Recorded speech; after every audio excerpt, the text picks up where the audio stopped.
Sarah, Plain and Tall, Chapter 3.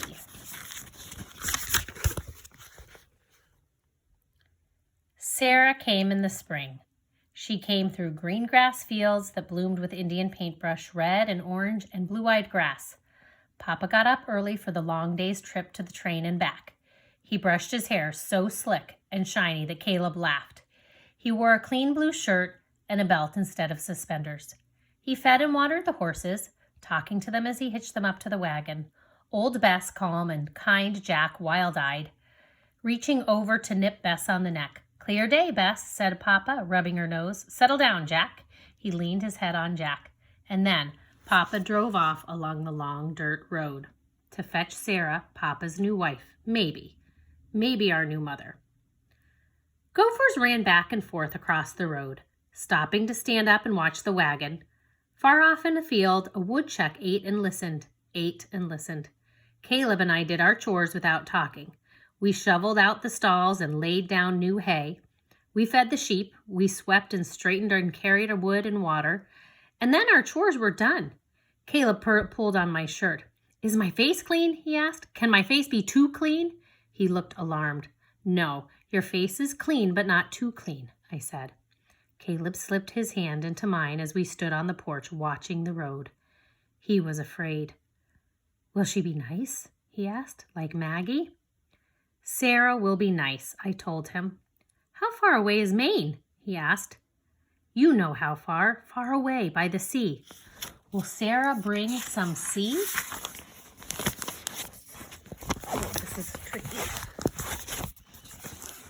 Sorry for that. Oh, I need to come up with a better system. "No, you cannot bring the sea." The sheep ran in the field, far off from the cows, moved slowly to the pond like turtles. "Will she like us?" asked Caleb very softly. I watched a marsh hawk wheel down behind the barn. He looked up at me. "Of course she will like us," he answered his own question. "We are nice," he added, making me smile. We waited and watched. I rocked on the porch and Caleb rolled a marble to the wood floor, back and forth, back and forth. The marble was blue. We saw the dust from the wagon first, rising above the road, above the heads of Jack and old Bess. Caleb climbed up onto the porch and shaded his eyes.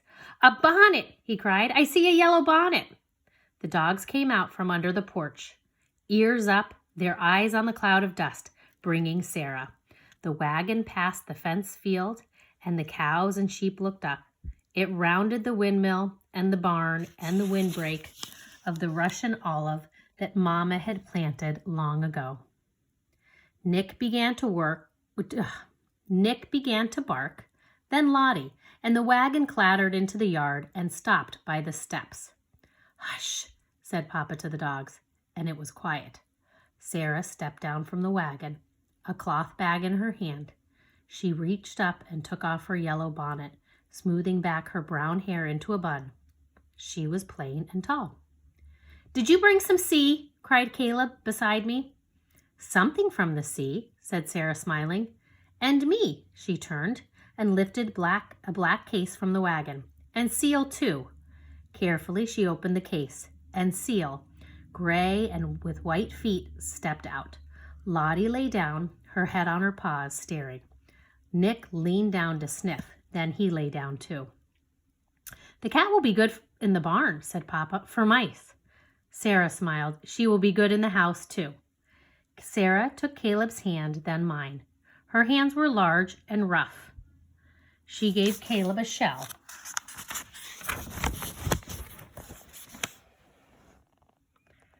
A moon snail, she called it, that was curled and smelled of salt.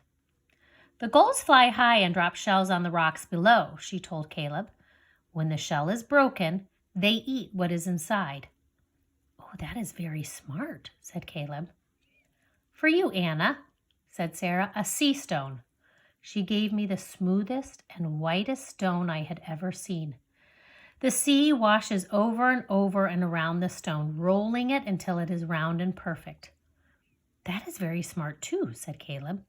He looked up at Sarah. "We do not have the sea here." Sarah turned and looked out over the plains. "No, there is no sea here," she said, but the land rolls a little like the sea. My father did not see her look, but I did, and I knew that Caleb had seen it too. Sarah was not smiling. Sarah was already lonely. In a month's time, the preacher might come to marry Sarah and Papa, and a month was a long time. Time enough for her to change her mind and leave us. Papa took Sarah's bags inside where her room was ready, with a quilt on the bed and blue flax dried in a vase on the night table. Seal stretched and made a small cat sound. I watched her circle the dogs and sniff the air. Caleb came out and stood beside me. "When will we sing?" he whispered. I shook my head, turning the white stone over and over in my hand.